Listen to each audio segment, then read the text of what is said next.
It's better than eating pussy the first time. Damn. You just sit there and stare up into the sky. What's so good about it? What do they do? I have no idea. I don't know what it's. Dog, I've been in there with gorillas that want a steak, and they'll still get a cheeseburger. The last time I went, we got 6 steaks, and we got 2 cheeseburgers chopped up God into bless you. 4 pieces. Yeah, just cut it. Each person gets a We little told bite. them, the manager came over. It's like, you guys look a little confused. What's going on? We're like, man, we're in a steakhouse. And all of us were like, we're in a steakhouse. We really want to get a steak and a lobster tail. But goddamn, that fucking burger is real. It's the #1 burger in New York City. Wow. And it's in Jersey, and they took it off the list after it won 4 years in a row. Like, we can't. How can the best Jersey in New York be in fucking Jersey? That's crazy. But yeah, you called me when I was in LA. I was at probably one of my top happy hours that I know of. Sushi Dan from like 3 to 5. I love happy hours. I don't when you go in and the rolls are usually 12, but they're 6 or something. I went in there and had like an $80 lunch, but it was because I just didn't stop. A happy hour, especially at a sushi place where you sit at the sushi bar and this guy starts giving you ones you didn't order. Oh, I love a happy hour, because that's when you can really get your money's worth. That's when you're like, fuck it, I'm gonna. You know, when I used to go to San Jose with you, right? I loved Original Joe's. Oh yeah, like we fucking ran to Original Joe's. That place was great. You could get a side of ravioli. I've never even had that before. Oh my god! But before I hit all those restaurants, I always went to McCormick and Schmidt's. I support McCormick and Schmidt's to the end, because when we were starving comics, those motherfuckers had a $2 menu, and they never turned me away. I will never forget that. If I see a McCormick and Schmidt's, if I go to anywhere, Toledo, Kentucky, wherever I go, when they go down there, there's a bunch of restaurants you'll see a California, what's the California? Pizza Kitchen, yeah. California Pizza Kitchen. No, but what's the other one? The Cheesecake Factory. Okay, yeah. When you go to Columbus, Ohio, and you stay at the hotel, just walk. You're going to hit all of them. Every chain you want, whatever. From the steakhouse to fucking the little ones.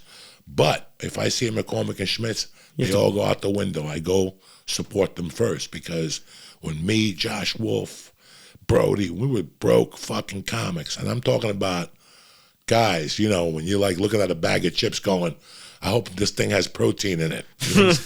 When you're at the comedy club and you're like, I hope they make a mistake with the kitchen.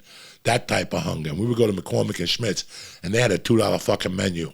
And I would, if you had $50, think of the damage you could do on a $2 menu.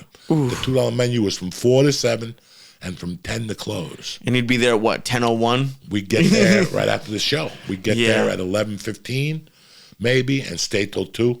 It was $2 for a bottle of Coke. Okay. Those really good 16-ounce ones? Yeah. We would get those. It was $2 for an order of French fries. Nice. $2 for a fucking quarter-pound cheeseburger. They had like shrimp cocktail for $2 with Katrina shrimp. You don't care at that point. Nah, I don't care. But my loyalty always goes to them because of what they did for me with that happy hour. Many nights I ate like a champion. And you don't put it together. Like people are like, well, I'd rather go to McDonald's. They're offering a $2 menu. Dickwad. I just told you get an order of fries and a huge fucking hamburger for $4 fucking bucks. 2 more for the soda. That's $6. Give her a $4 tip. So next time you go in there, she'll throw you an order of fries for free. Right. Because you threw a $2 trip. Most people who go to the $2 menu are deadbeats. They don't tip. They'll leave change, like pennies and a dime and shit. When you give that, the $2 menu, you give a 4 out of your last 10.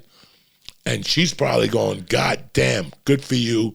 Come in, I'll throw you a soda. And that's what happened. They would throw us Cokes all the time, Yeah, and would you get excited? Like you knew you had a show that night, you're like, oh, we'll go to McCormick and Schmidt on the way back. That's the first thing it's like when we used to go to Hollywood.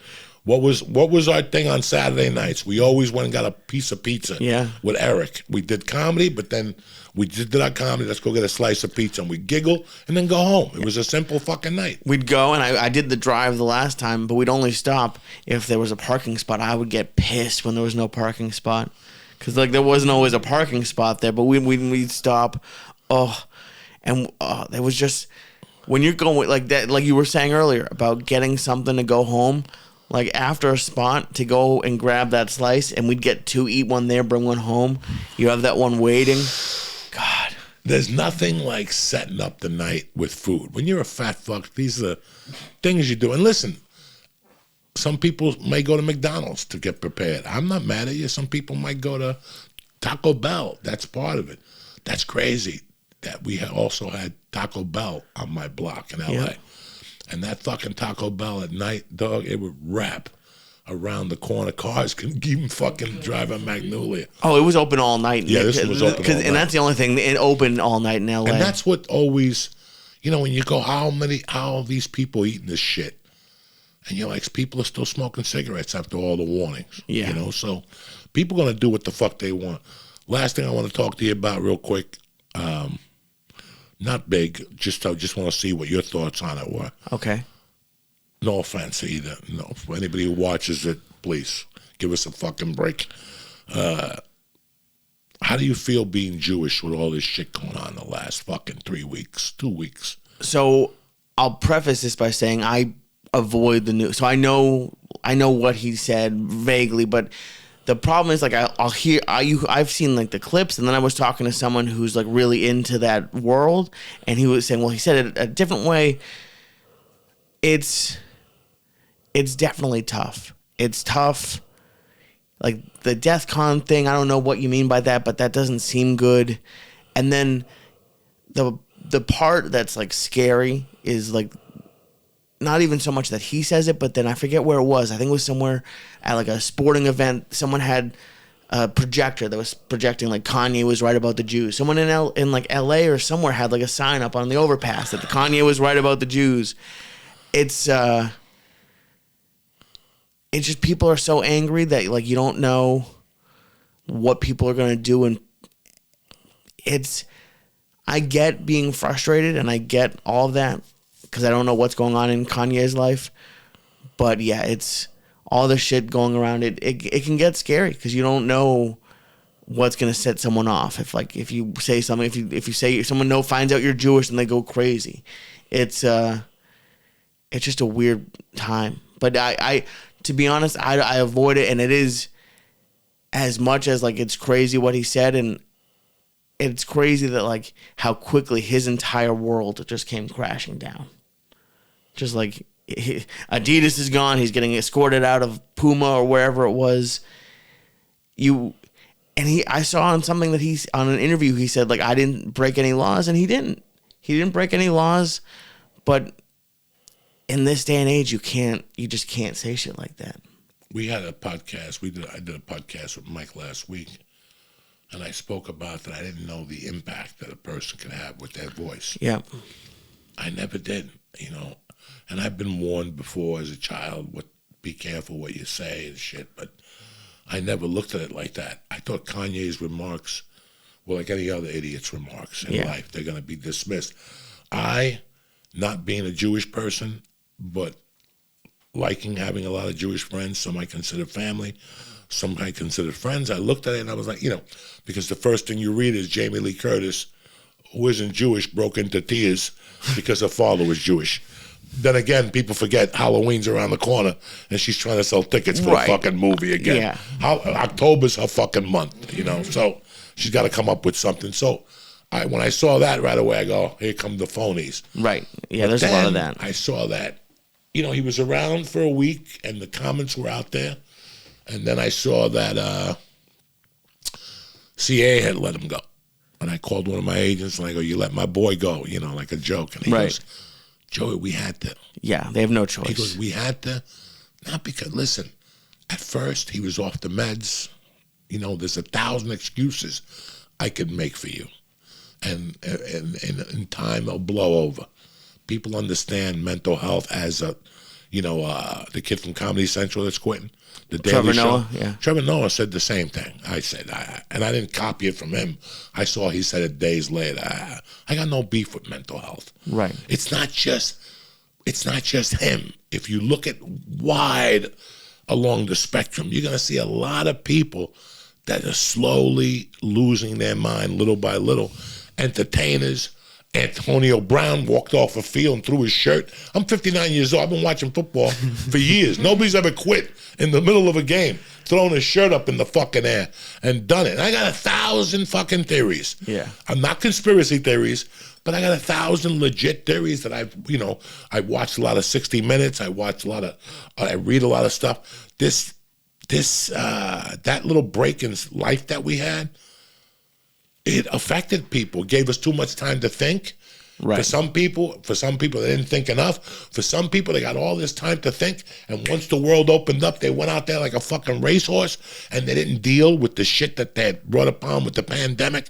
There's 1,000 excuses I can make. But the only excuse I can't make for Kanye or anybody else, because now they're attacking the guy from the Nets. Kyrie, yeah. I don't have no idea what he said. I did not see he supported something. He put up a tweet of a movie that made anti-Semitic remarks. Oh, Jesus. I saw the fucking sign on the stadium. Kanye was read about the Jews. Yeah. I'm like, and that's what got me fucked up. When I heard about the people hanging signs and that they passed out flyers in Beverly Hills. Those are old Jewish people. They don't fucking know. Right. They don't know what's going on. So, yes, they contacted CIA or whatever. I don't know the story. And they got rid of them. But now, what I was really blown away by, and I told Mike and everybody else last week, was how the response he got. That he got a negative response to the comments, but then he dug up these old fucking Jew haters, and fucking Nazis. Yeah. And that's when I saw the problem. And that's when I understood why people were mad at Joe. I wasn't mad at Joe for what he was saying. Got nothing to do with me. But I understand the power of a voice. Now I understand why Gentiles are so mad at Trump for saying that he incited the riot on the 6th. Right. Maybe he made a remark. People took it the wrong way. Look, when he told people to drink bleach, motherfuckers drank bleach. Yeah, that's the problem. You and I, us three, the golden triangle, between the three of us, there's no fucking Phi Beta Kappas here.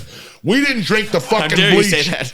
But he drank the bleach. So that goes to tell you where people's head is at. We're so lost as human beings. I don't know what Kanye did with it.